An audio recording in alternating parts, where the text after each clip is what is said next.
Mr. Pond Boss, tell me what to do. How do you like that? All my Lunker Lake dreams come true. Hello everybody, Bob Lusk, the Pond Boss. You will never guess where I am and who I am hanging out with today. Founding editor of Pond Boss magazine, Mark McDonald. Jailbreak. So here we go. Hey, you know what? We're going to talk a little bit about the magazine, how it started, kind of how it got where it is, wherever that is. And we'll take some of your questions. We've got a few guys already looking on. Look at that. There's Clayton Bounds and Brian Lawrence. We got some other guys. Of course, you guys know the drill. Pond Boss magazine, $35 a year. Cheaper than a Friday night date and lasts longer. You're on your own there. Well, maybe not. Maybe not when he goes out on a date. So a lot of nuggets in this issue here in the July, August. If you haven't seen it, you need to send us your email address or send us an email to info@pondboss.com with your address. We'll send you a copy. And you know the drill. Hashtag Pond Boss magazine in the comment section. Click like. And right now, share this to your timeline. The more shares we get, the more audiences we get, the more you get to indoctrinate new people to learn about ponds and lakes and fish and all that kind of stuff. So now, you know what I like to do. I'm going to see if I can get my little laptop up here because I can go through the questions a lot easier and see who all's on and etc.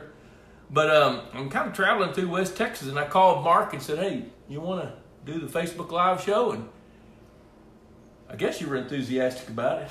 Well, I was still in jail. I was just happy to get out of jail. So here we are. Yeah. So here we are. So let's see who all's watching this here, Mark. If this thing will scroll up. Oh, there we are right there. Look at that. Here we are. Holy cow. I'm going to open this up so we can see what we got. Clayton Bounds, Jason Nepstead. Jason Nepstead, I don't think he's ever missed one of these shows. I don't know what's wrong with that guy. He lives in Fayetteville, North Carolina. Okay. And lives on the shores of about a 125-acre lake. Let's see here. Cool. Look at there. There's Dave Weber checking in. Leanne's checking in. Dick Tabert's joining. Brian Lawrence, Craig Guffin, Randy Froelich from Florida. Good gosh. We got, let's see here. John Funk's checking in from Michigan. Hey, Chris Horsley, guess what? If you guys do all these things, like hashtag Pond Boss magazine, click like, share to your timeline, you're eligible for drawing. Guess who won the drawing this week, Chris Horsley? You did. So you got a Pond Boss hat and a mug coming right at you. So congratulations. Make sure we have your mailing address. I didn't ask Leanne if you're on the subscriber list. If you're not, you should be. And if you aren't, send us your address. We'll send these things out to you right away. So there's Mike Cottrell. Holy cow, there's a lot of people here. Man, we got 21 people that we know about and probably 40 or 50 we don't know about. There's Pat Williamson checking in from East Texas. Dave Weber, he lives up north of Kansas City. And Dave said, in response to your editorial in the July-August issue of the magazine, my vote is don't change anything. The last issue was stellar. Boy, that's pretty nice.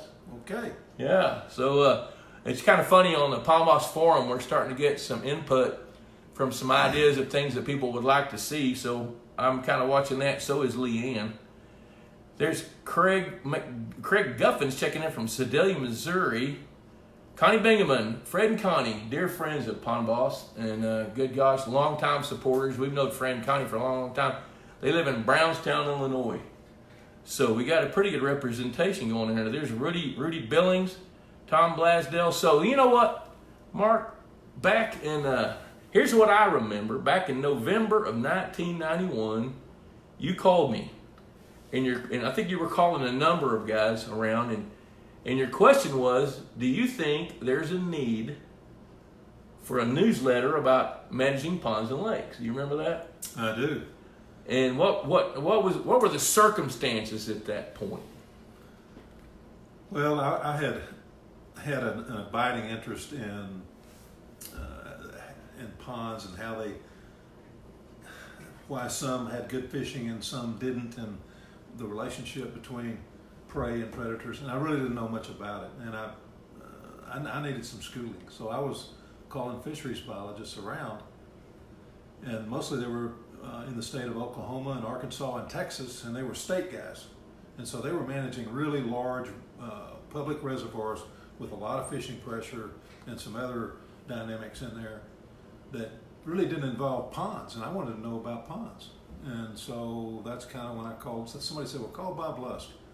And I think you were just busting out in your business at that time.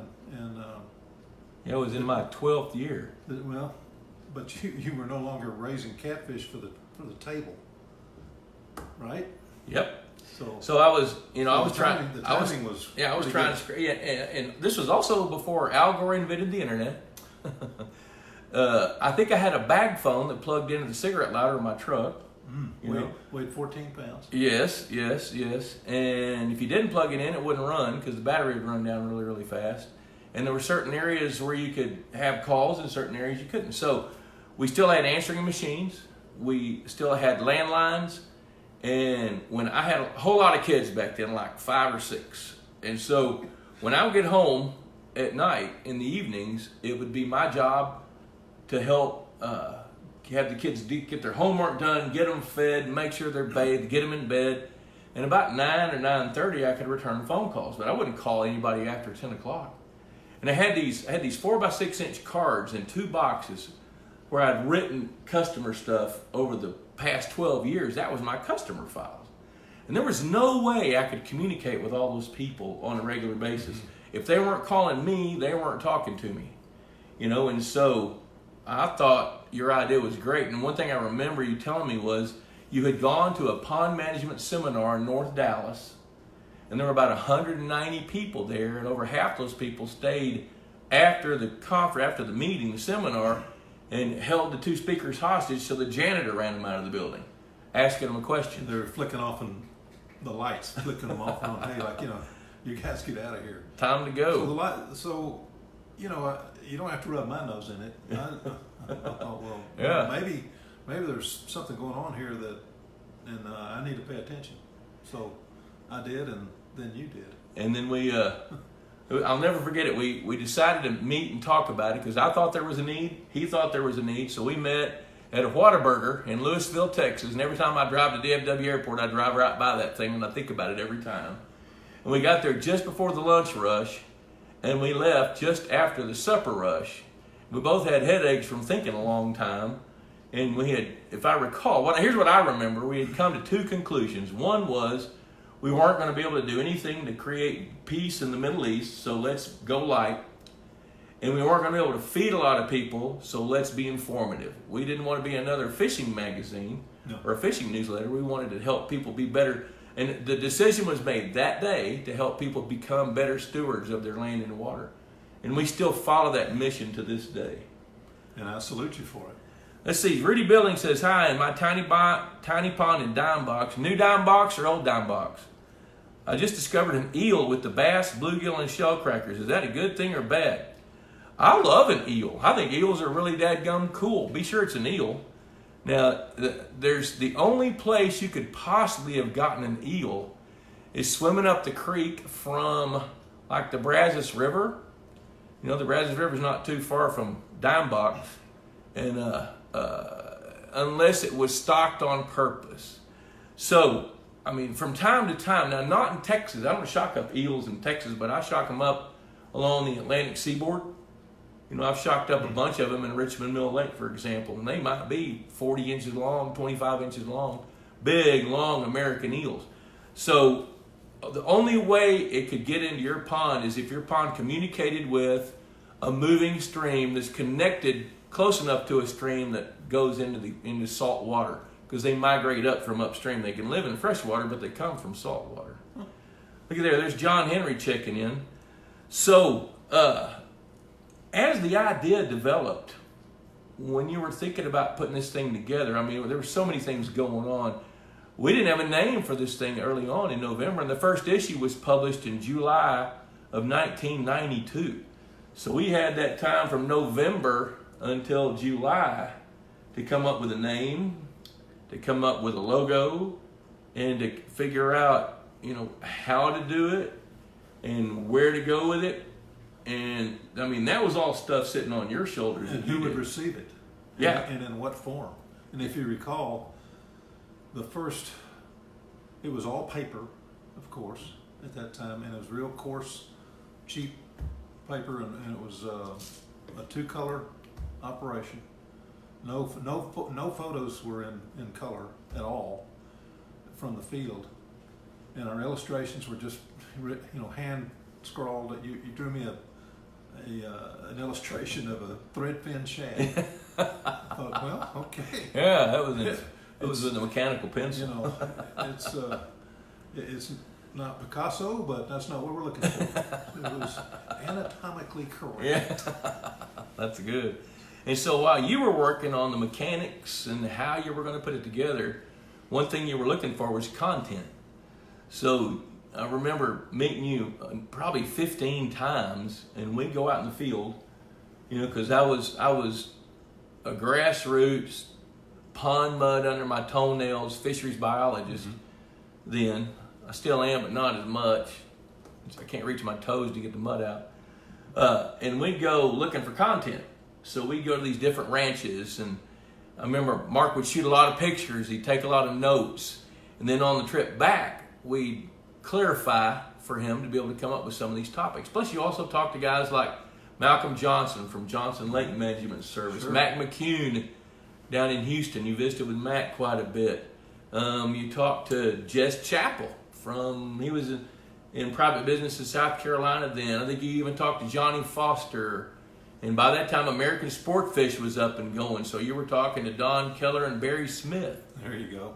And trying to get as many ideas about pond management, fish stocking, plants and things. What do you recall about that? One thing that stands out to me is that most of those guys, almost to a man, were very generous with sharing their information and their practical field knowledge, and that was very important to the early phases of Pond Boss and getting this thing to where it had almost a national feel. And I remember when we were sitting at that Whataburger talking hour upon hour, I thought, we kind of came to the conclusion at that time that, maybe someday Pond Boss could have enough participation from people who actually owned and were trying to manage ponds, and that it could become a forum and a free exchange of ideas and concepts and experience. And here we are. And here it is. Here you are. Clark Cole has joined in. Clark worked for me when he was in college, graduated college, and now he's got as much gray hair as I do. He's a physical therapist. I think he's in Weatherford now. He was in Glenrose for a long, long time. He's checking in. Tom Davis is checking in from Ohio. Good to see you, Tom. One of the things I remember as we started doing this was the focus was to create the magazine for people to have better stewardship practices. How do you take care of your water? How do you evaluate and manage good habitat? The number one problem in public lakes today as they age is habitat's going away. So what do you do about it? How do you take a 90,000 acre Lake Texoma and turn it into a bass fishing lake? You don't. But you can with your waters, and how do you do that? And that's part of the process we were going through to figure out what kind of information that we wanted to convey to people. And it was pretty interesting because I remember when we were getting close to press, Mark said, where are we going to get people to read this thing? And I said, you know what? I've got about 200 people in my card file. Mm-hmm. I'll send them a letter. And the subscription rate back then was I think the first one was 12 pages maybe. I think it was 12 pages. Yeah. Sure was. Mm-hmm. Yeah, it was $24 a year back then. And so I wrote a letter and sent it to 192 people asking for a check for $24 for a magazine that did not exist. And we got 98 checks back. So more than half those people chimed in and wanted to be involved in the startup. And to this day, probably a third of them to a half of them are still subscribers to Pond Boss. Yeah, and here it is 27 years later. So there's Tom Blasdell checking in. Randy Froelich says, how do I get a magazine? I'll tell you what you do, Randy. Send an email to info@pondboss.com and request a free sample of the magazine. Anybody out there watching this, you can get a free copy. As a matter of fact, here's the issue that we'll send you. This is the current issue right here. Good stuff right there. And we'll send you one. You're going to like it. And then you can either subscribe online or there's a card in it where you can just fill it out, send it in, or you can call the office and do it over the phone with Leanne, and she will be happy to get you going and get you one cooking toward you right now. We've also got some other resources. One thing I was going to tell you is, Pond Boss started off as a newsletter, then it grew into a magazine, and I remember Matt Rail was going to help us do some things with marketing and try to get our subscriber numbers up, which has always been a challenge. And he said, this was in 2013, he said, Bob, what is Pond Boss? What is Pond Boss? Yeah, so now we are one. Yeah, so I had to think about it for a minute. I really had to think about it a minute, because 4 years before that, I would have said Pond Boss is a magazine, but that's not what it was in 2013. Pond Boss was a conference. It was a website full of information that was free, a discussion forum that turned into a family. Pond Boss became small group meetings scattered around the nation of forum members who wanted to get together and exchange ideas. Pond Boss was social media. Oh yeah, Pond Boss is a magazine, and the magazine is what fuels the income to support the whole thing, and we do that with advertisers and subscribers. And so, back early on, I could remember as Pond Boss started to kind of take root and grow a little bit, we didn't really have a good national advertiser. So Walter Bassano and I sat down and wrote a letter to Purina Mills, 1601 South Hanley. Attention, Director of Marketing. Here's a copy of the magazine. We want you to advertise. 5 days later, we get a phone call from Brad Shue up there. And he says, not only do we want the inside front cover of your magazine, we want to sit down and talk to you about how we can manufacture products to fill this niche. Because we see what you're doing as a growing niche, and we want to be able to help people feed more fish. There's Bruce Condello. Look at that. Bruce is checking in. Hey Bruce, I was telling Mark about all the different pages that you shared our video to, and Mark and I are hanging out at his house in Midland, and I think with all the pages you shared this video to when you and I were together, that's probably the most views we've had on any video ever. I want to thank you for that publicly. So guys, if you've got questions, type them up and ask us, and we're just going to keep having a conversation until you throw some things out there that you want to hear about. There's Danny Tolliver checking in from over at Bells, Texas. He's on the other side of Sherman. There you go. Danny's got a pond that Mike Otto built. And you got to know Mike Otto a little bit. Very well. And as the magazine started to grow, I remember this. This was probably about 1997 or 98. Mark called me one day and he says, man, I got this great idea. There's this new thing on this internet thing that looks like this internet thing's going to last a while. And it's called a live chat. And he said, we need to do that. And I said, who's we? And he said, you. You we. Yeah, man. I still had 4 kids at home, going to ball games every night except Wednesday when we went to church. So that was kind of a struggle. But in 1998, your buddy with the Texas Fishing Forum, JP, said, why don't you try something like what I'm doing? Mm-hmm. So that's when you got together with JP and JP Greason and started looking at what he was doing with the Texas Fishing Forum, and he helped us actually set up our very first discussion forum. And you remember, you were the machine that fueled that thing. So tell people a little bit about where the forum came from. Well, I think that's the very wellspring of at the core of Pond Boss and its usefulness in this in media. There's really nothing like it, and there was a need for it that was crying out for decades. And once it got started, I think it's began to feed on its own momentum now. I think you're kind of seeing you've turned a corner some years ago, and you've got all these listeners who are tuned in right now, and they're thirsty and hungry for information. And Pond Boss is the fountain of that information, and it comes at a time when the demands on water have never been higher, and I think that Pond Boss has established kind of a credo, if you will, of of water management and being responsible to the resource. And I think it's a powerful voice out here in the wilderness.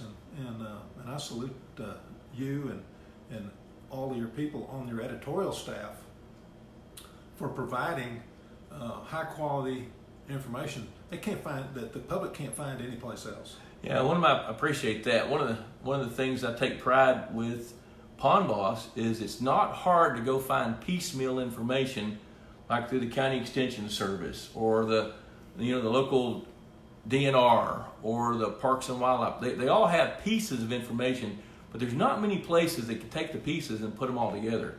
And that's one of the things we strive to try to do. So right, Bob, but more than that, the exchange between your readers and your viewers, and this flock, as you will, we don't always know what question to ask. Well, the free exchange right here goes, sparks one question, begets another answer, begets more input, more feedback, and I think that's the healthy part of the process here with Pond Boss and your multimedia approach here. Again, I salute it. I think it's terrific. Thanks. And to that end, look at this. Zach Vaughn says, could I send you an email? I'm moving to a new property with a half-acre or so pond and it needs some work, so I have several questions. Thank you. Sure, send it. Send it info@pondboss.com.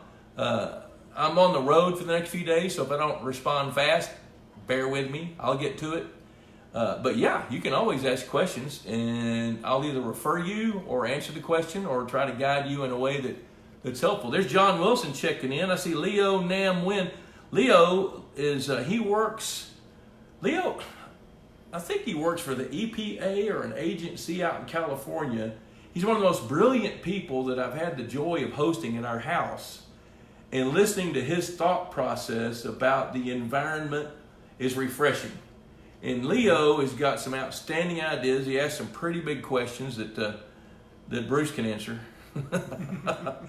But he's been a Pond Boss fan for a while. So Tom Blasdale, how many feeders would it take to cover supplemental feeding on a 7-acre lake?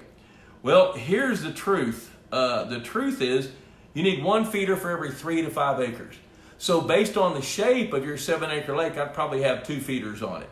And depending on the types of fish, that's how I would choose to feed. Speaking of feed, I want to thank Purina Mills for sponsoring this show. Oh, good gosh. We go back with them to 1995. And I love their thought process. I love their products. Sometimes I'll kind of grab at their throat because the left hand sometimes doesn't know what the right hand is doing. But both hands know that that's the best feed on the market for what we do. So I love them. I love their feed. And Texas Hunter, same way. Texas Hunter, they're free with their sponsorships. They love what we're doing. And they've got the best feeder on the market. And John Wilson is Aqueduct up in Ohio. And he's a gigantic Cleveland Indians fan. And it would not surprise me if he's sitting in the stadium watching this on his phone, getting ready for a baseball game. Chime in, John. Multitasking. Yeah, where are you? And so Zach Russell lives not far from Jason Nepstad in Fayetteville on the lake there. And he says, in the fish tagging article in the magazine, it may have said it, and I don't remember, but is there any big physical harm risks when tagging fish? This looks like that needle, and I hope it wouldn't paralyze. No, it won't paralyze a good fish. You plug it in right behind the dorsal fin on the side in that meaty, that fat, fleshy area. And it doesn't, now you want to keep them wet. You want to handle them right, get it done fast, write down the number of the tag before you ever put it in, weigh, measure the fish, stick the tag in it, make sure the tag takes, and then throw it back in the water, and you're good. How long does that process take? It takes less than 5 seconds. Yeah. Weigh it, measure it, insert the tag, put it back in the water. And if you don't know what you're doing, it might take 15 seconds. The way I've seen it done the most efficiently is with 2 men. Or two, yes. 2 women. Yes. Yeah, it's definitely a 2-person project. Debbie and I do a lot of them. And what I'll do is I'll weigh the fish, she'll write it down, then I'll measure the fish, she'll write it down, then I'll pick the fish up and she'll stick the needle inside the flesh of the fish, pull the trigger, inject the tag, and then I'll release the fish. There's Terry Brown checking in. Scott Hohensie sends his greetings. Scott. Yeah, we were just talking about how much we like Purina there, Scott. Michael Gray lives outside of Nashville, Tennessee. He is the Mike Otto of Tennessee. Okay. So, and actually that whole area right around there, he builds lakes. The big difference between he and Mike is he's building lakes in rock. So he uses hammers and dynamite and big pieces of equipment. Let's see there, Jason Nepstad. Don't be hurting my feet. He's not talking to us. He's talking to his neighbor Zach there. He doesn't want Zach messing up his stay. See, they just drained that lake. Lake McFadden is the name of it. And they just drew it down way, way, way low. Got rid of oodles and gobs of carp, which was a major task. Then the lake filled back up. Now they've got some aquatic plants growing. They've restocked some fish. They don't have a big budget, but they've restocked a bunch of fish. And now they're hopeful that the bluegills and the bass, they stocked some F1 tiger bass and a bunch of copper-nosed bluegill. So they're hoping that those fish can get in there and establish and create a population before the carp can regenerate. How many surface acres? 125 acres. It's a pretty big lake. It's a project. Yeah, it's a big project. You're right in the middle of Fayetteville, North Carolina, in the city limits. Cool. Yes. So here we go. $35 a year. $35 a year. Well worth it. I can't tell you how many times I remember, oh my gosh, there was one of the original subscribers. I'll think of his name in a minute. You'll remember him. Had a property near Aubrey, Texas. And he called Mark one time and he says, Mark, you know what? Sometimes I know what you're writing about, but every issue I get at least one nugget, one little gold nugget that I can use in my management. Do you remember that? Mission accomplished. Yes. And that's what we're trying to do for everybody. So we go through 1992, 93, 94, 95, and Mark was pretty much on his own. He owned it, started it, and then in 95 we incorporated. I joined in, and we started trying to turn it more into a business. And then by that time, as I recall, you were working in San Antonio as the outdoor editor for the San Antonio Express News, right? Correct. And so how did you balance those two things, Pond Boss Magazine and the job at the newspaper? I would sequester myself for one weekend every month and just grind it out. And it wasn't, that part of it wasn't too glorious. The fun part for me, the part I enjoyed the most, was learning, gathering this information and absorbing it from the key original sources, who were the field biologists, the guys who reared the fish, the guys who built and designed and built ponds. I mean, those are the people that the grassroots people I really enjoyed working with. And I have to tell you, I guess it was back in 92 when we took those 15 or 20 trips together. After we finished those trips, and he had a bunch of ideas for stories and articles and things, he looked me right in the eye and he said, "Hey, Bob, you keep telling different people the same things over and over and over. You should write a book." And I snapped my head around and said, "Hey, I'm a fish guy. I'm not a writer." And of course, inside he's thinking, "I know that, but I can make you a writer." So this is the guy that has inspired me and motivated me to want to become a much better writer. And so what he told me, my wife back then was in nursing school, and so she would study. I'd get the kids in bed. She'd be studying at night, and then after I return on my phone calls, I would sit down with a little Macintosh computer with a green screen that had 5.5-inch floppy drive discs in it.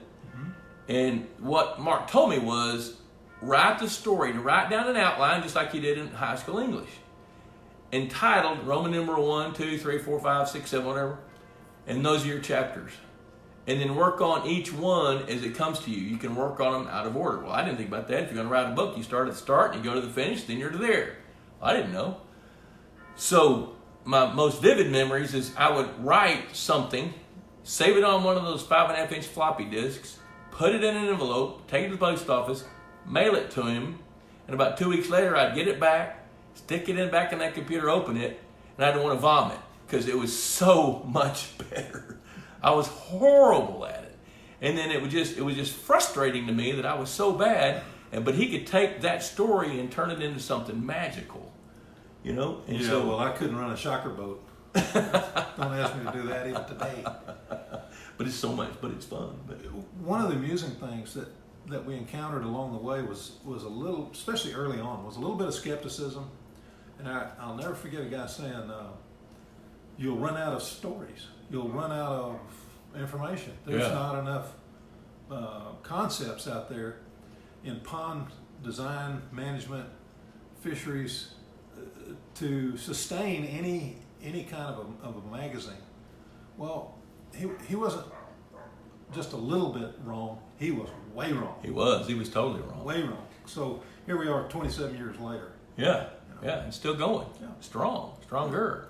You know, but see that one of the things going on is this grew from a little embryo to an infant industry that finally reached the toddler stage. And when that happened, that's when people like Purina, you know, Texas Hunter, Casco Marine, Vertex, their products started showing up. Enzymes, water treatment stuff, different kinds of fish. We never stocked hybrid striped bass in the 80s because we could only get them. We got them from Keogh Fisheries over in Arkansas, and they were that big. And you know what you call a hybrid striper that big in a stunted bass lake? A snack. Food. Yeah, and it goes away. But then guys like Todd Overton started figuring out, well, we can grow them up to this size or this size. And then during that span of time, the Inslee brothers up in Daddy Theop Inslee were figuring out how to crack the nut on feed train largemouth bass. And then Bobby Glennon over at Malone's is trying to figure out how he could produce a sterile triploid crappie or hybrid crappie, and how would they work. So now we've got different fish we can use. Tilapia, nobody used tilapia in the 80s or the 90s.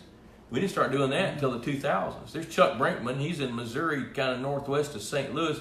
Got a pond there and 2 daughters, and he told me a story not long ago, Chuck did, about they were somewhere in a really, really nice place, dressed up, having a good time, and his daughters kept tugging on his sleeve, wanting to go home and go fishing. And he sent me a picture of about an 8-pound channel cat that can't be more than 3 years old, that his little girl caught, and it took both hands in a come along pretty much to hold that fish up. Making memories, right? That's exactly right. Good stuff. Some solid stuff. Well, about 2004, Mark went in another direction. He started a magazine called Texas Sporting Journal, started creating some more books, and kind of was shifting his life around. Catch people up, tell them where you are now, what you got. Well, I'm just an old newspaper hack, and we've all seen what's happening in the newspaper industry as it constricts, and I was part of that constriction, and so what I did is began to develop a publishing team of writers, editors, graphics designers, cartoonists, and photographers, and we started to build books, custom built books. And there's Mike Otto's. There's one of them right there. Yeah. So Mark helped Mike put that book together. So It was a natural progression, really. Yep. And rather seamless, because I had access. I knew who the top flight professionals were in the publishing business as far as content is concerned. And so I just, we just put together the team, and I manage a virtual office, a virtual company right out of my office in Midland, Texas, we're here in the desert. We don't have any water. So here's the water they got right here. Yeah. And it's been run through filters several times. Our well water is. What's pretty funny, what brought me out here in the first place to where I could call Mark and spend time with him was I got a call from a guy that had been referred to me by the Texas Parks and Wildlife's hatchery manager in San Angelo. And this guy is north of Pecos, Texas, between Pecos, Texas and Carlsbad, New Mexico. And if there's any place in Texas that's a desert, that's a desert. I didn't see a bush any taller than about 3 feet, and they all had stickers on them. And so the guy wants to build a lake. And the guy that called me is the ranch manager. And the boss wants to build, he wanted to build a 3 to 5 acre lake. Now he's looking at building an 8 to 10 acre lake because he has the space. But here's the catch. It doesn't rain, and when it does, it floods. There is no clay. So if you don't have clay and you don't have water, you can't have a lake unless you're a pretty wealthy oil guy that owns a company that manufactures liners. He owns a company that's dirt movers, and he's got water wells. So my counsel to him is you can create this lake anywhere you want to. It sits below I guess you can call it a mountain, but it's really a hill. The hill is 150 vertical feet above the bottom, which is fairly flat, except it does have an 11-foot fall. So one side of the 8 acre, 10 acre pond over here will be ground level, and the other one will be about 12 feet above ground level. So he can build a pond. He's got a company that can manufacture a rubber liner, but what he needs to know is, can he do it? So I don't know anything about the water. So what I told him the first job to do is send some water in, let's have it tested, and see if it's potable for fish. I know we're not going to drink it, but can fish live in it? Because the water out there is notoriously salty. You go 100 miles west, and there were saltwater shrimp farms out there plugging away back in the 80s and early 90s. I don't know, are they still doing that? No. Okay. They couldn't make it commercially viable. They couldn't make any money at it. That's right. Yep. Look at there. Danny Tolliver bought this book. He read it cover to cover, and Otto built him a pond. Yeah. You know, so there's Mike Rosa checking in. So going back to the book process, basically what I remember with Otto is a dirt guy. He's really not a writer, and he's turned into a pretty decent writer for a dirt guy. Well, we took a bunch of his articles and we consolidated those, sent those to an associate editor who got rid of the redundancies and then sent it to Mark. And Mark got with Mike and started collecting photos, and you guys started to build the book. So if any of you out there want to build a book and you want to at least learn the process, if you got something you think you can do, let's talk to Mark McDonald and see what he can do for you. So now, as time's going, I'm just dying to talk about this next thing. How many of you guys are football fans? Raise your hands. Oh man, every one of them love football. Back in 1969, there was a football game, and I remember watching it. I was 14 years old. And it was the Texas-Arkansas, they called it the shootout.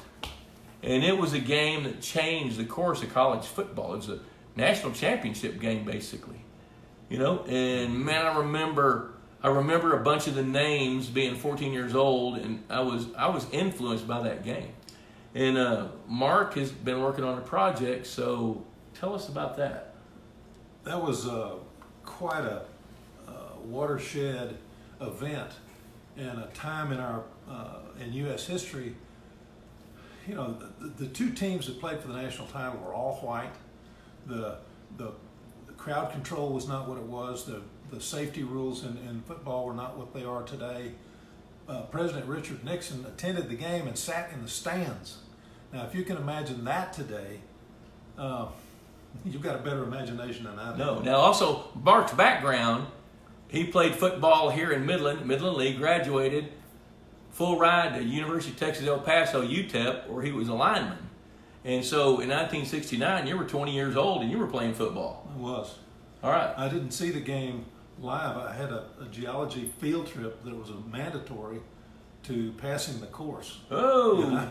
And I felt like one of my big jobs there at UTEP was to stay eligible, stay fed, and get out of there with a degree as soon as I could. So those were my goals.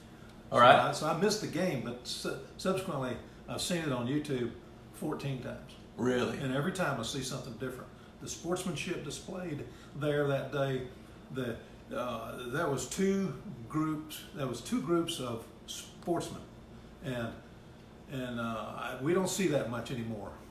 It's what we see on television today is totally unlike what occurred on that day.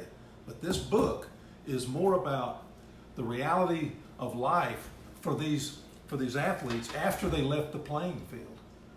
When they left the playing field, they were no longer football stars. They were just people, and life came at them at warp speed, and they started getting kicked in the lips. Ooh, whoa. So, there's Mike Rosa and Pam Funderburg checking in. Pam's in Clovis, New Mexico. Huh.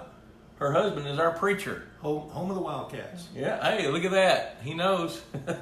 All right, so as you started thinking about this idea, that football game, what was, where'd it come from? What were you thinking about? Well, I grew up in football factories. I grew up in what was then the outskirts of Houston in Spring Branch, and back in my childhood and on up in through junior high, football was the deal. I'm not even sure we played basketball until about the 8th or 9th grade, and it was all football all the time, and with a time off about 2 months in the summer to play baseball, and that was what we did in that. And so I was a product of that. And then when my father was transferred from Roswell, New Mexico to Midland, I was thrust right in the middle of Friday Night Lights country, and this is oil patch mentality: work hard, play hard, full commitment, full responsibility and accountability. That's how we live here in the oil patch. And I was a product of that. And when I went out to UTEP and played D1 football, well, there was all of this experience and that was stored up in me over a long period of time. So when the 150th year coming up for college football and the 50th year of this shootout, all these guys were 70 years old and who had participated, players and the student support staff and cheerleaders and all that. Well, here was the story inside of me, and it had to come out. It just, I couldn't rest without telling the story. And there it is right there. There it is.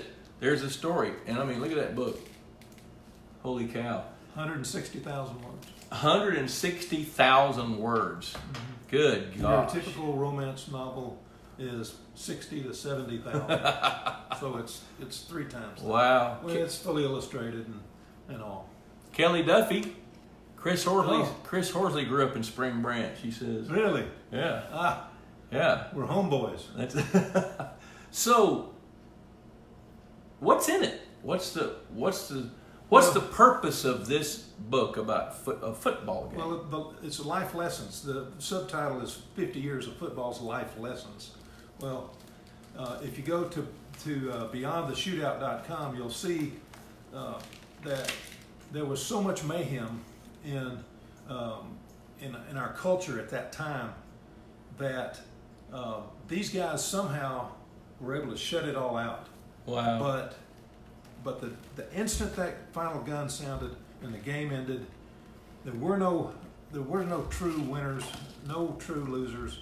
There were only a bunch of guys who were now faced with, what are we going to do next? Well, there was love, and there was marriage, and there was kids, and there were car wrecks, and there was cancer, but there were also triumphs in business and triumphs of guys growing up to be and developing into the pillars of their communities throughout. And the basis of this story is what happened to all those guys. What happened? So you get to go back and track the different guys that played on both teams. It was, oh yeah. And so you get to hear some of their life stories, and I've kind of glanced through it. I'm going to buy a copy, and he's got a Sharpie. He's going to sign it for me here in a minute, and I'll be taking it with me and reading it in a hotel room and at home. And it's going to be one of those I can't put down. Even though I went to A&M, that game influenced me as a kid. Mm-hmm. Because there was a kid playing in there named Freddie Steinmark who lost his leg not long after that and died of cancer. And at my vulnerable age of 15 or so, that might have been my first look at mortality in a young person. I think that his teammates and at Texas and also all over the old Southwest Conference, who had played with him and against him, and in high school he came out of Colorado, and he went to Wheat Ridge, and it was a slap in the face that, hey, just because you're a hotshot college football player right now, you will not always be that hotshot, and here comes reality. So that's why the title, Beyond the Shootout, beyondtheshootout.com. Excellent. So come visit me on the website, and you'll kind of get even a better feel for what's in the book and what's happened to these guys. So if they want to buy this book, how much does it cost? It's $29 plus $6 for shipping, so $35 drive out price. It's about a 2.5 pound book. So Good gosh, it's hardback. Otto sells his book for $30. This is a bigger book, a lot more words. It's a hardback. It's a legitimate coffee table book, guys. Look at this.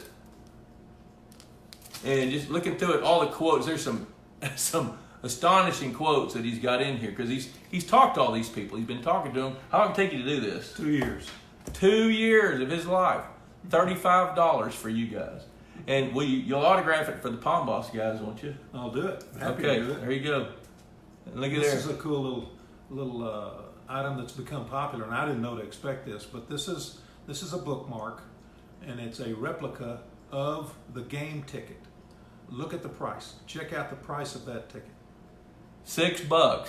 What? Yardline C for the national championship game. $6. Wow. So, and that comes with the book. Jacob West is checking in. He lives over in Denison. They're building a lake over north of St. Joe. Oh, And I'll be seeing them next week. Jacob, I talked to your dad earlier this week. Troy Seal makes a nice comment. He says, better substance than a romance novel needs more words.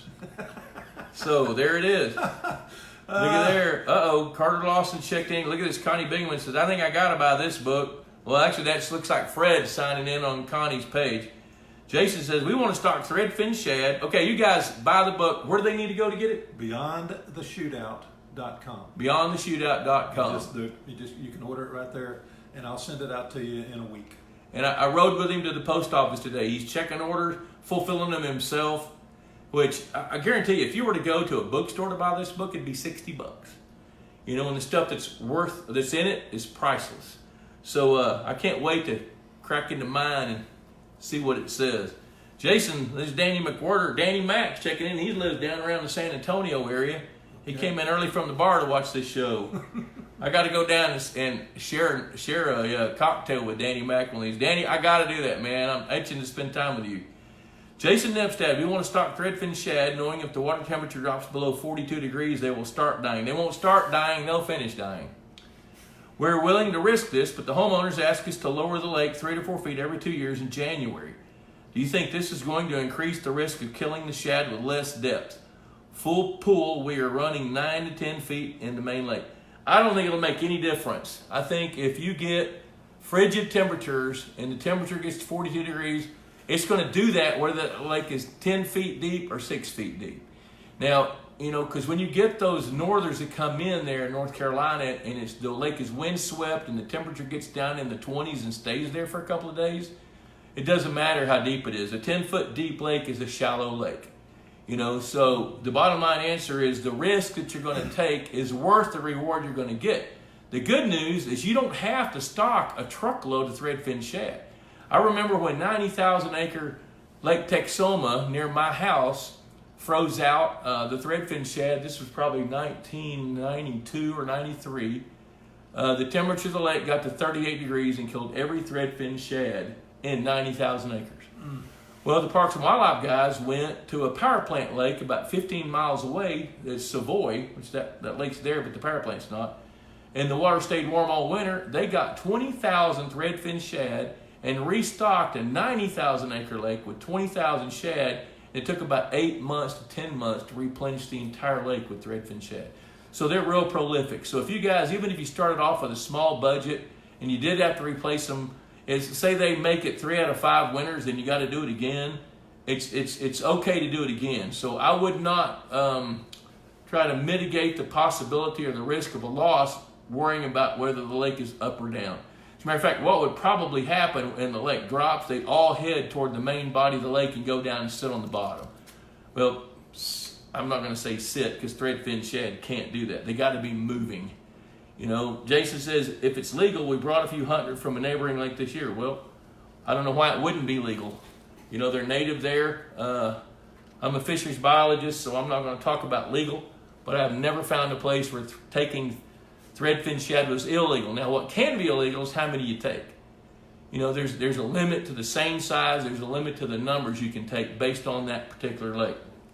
So one thing I saw just in the time that I was editing the magazine, I saw an explosion in the popularity of threadfin shad because the public became more aware of them, and of course there were fisheries people then who were rising to the public demand and became pretty skilled in handling and hauling and transporting and then stocking thread fins. So they, you see them now in places you wouldn't have seen them 20 years ago. Exactly right. That's exactly right.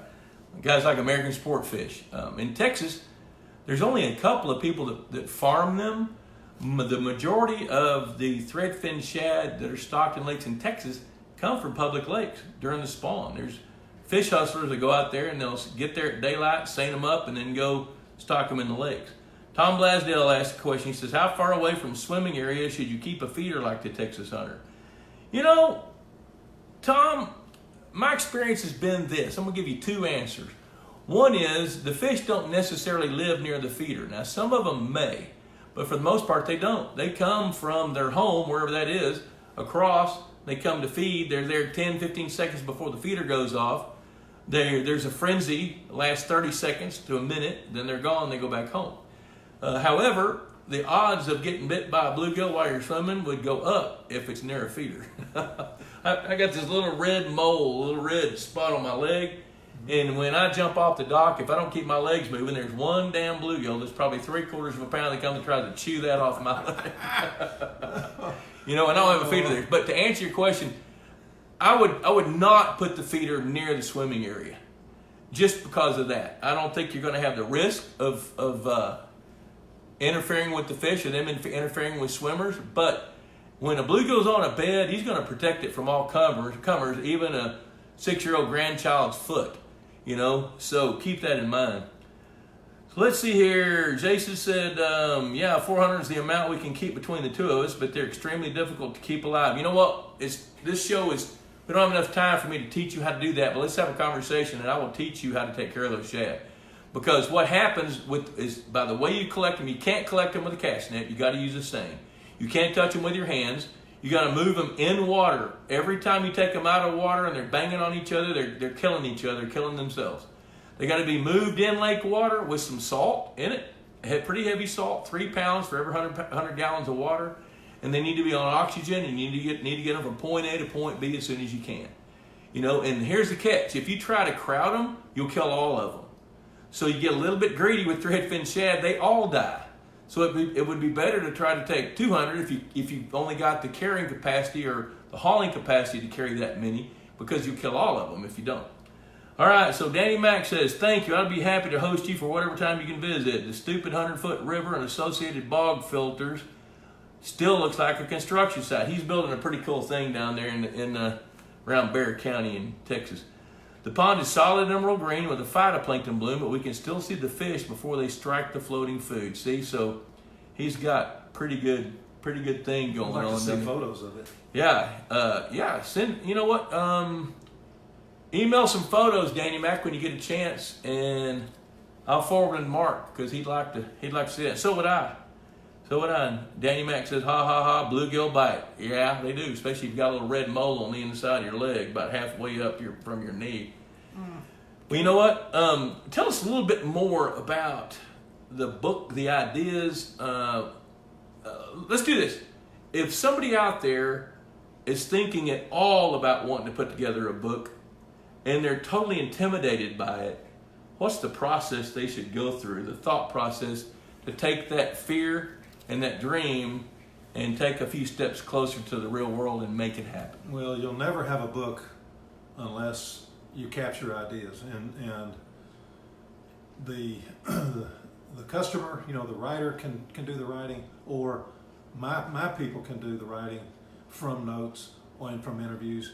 And what I found is that typically I can do this, and I can capture somebody's life story in about 25 hours on tape.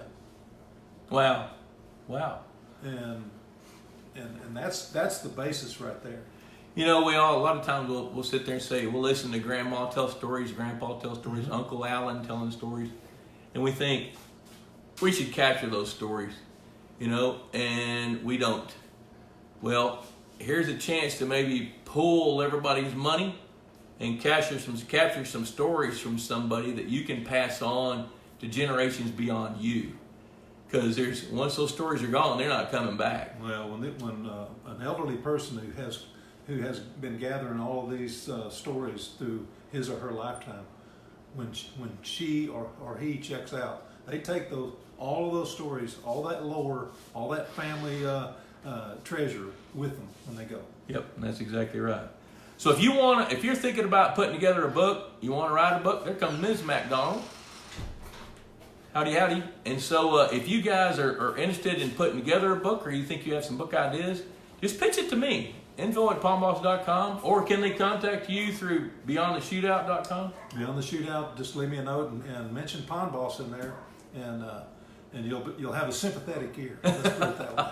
All right. Well, you know, we're coming up on the end of the hour. You got any kind of closing thoughts or anything? Well, again, I want to say I salute you guys, and I've always said that the biologists in the field, the practical field people who share the information, and the landowner, the pond owners who are sharing their experiences and their questions, I've always felt like it was invaluable to this forum as an exchange of ideas, a free flow, and it's pretty cheap when you think about it. Yeah. You know, $35 a year for the magazine. Come on. So it's almost like a consulting service that comes out six times a year. And again, I salute you guys and stick with it, you pond meisters. So there you go. We're about to wrap it up. Danny Mac says he'll send some pictures. Mike Rivers is late. He's been mowing. You know, you got to make hay while the sun's shining there, Mike. Tom Blasdell, at what air temperature should you start running a lake bed aerator and a timer? I'd say at about 60 degrees. Don't do it now unless you plan on starting it up, you know, and run it right with a timer. Talk to your manufacturer. Well, Mark McDonald, this has been great fun. The hour flew by. It always does. I know it would, and we really, really appreciate it. And you guys stay in touch with us. And I don't know where I'll be next Wednesday, but I know this. I'll be with you. So adios. Thanks for watching.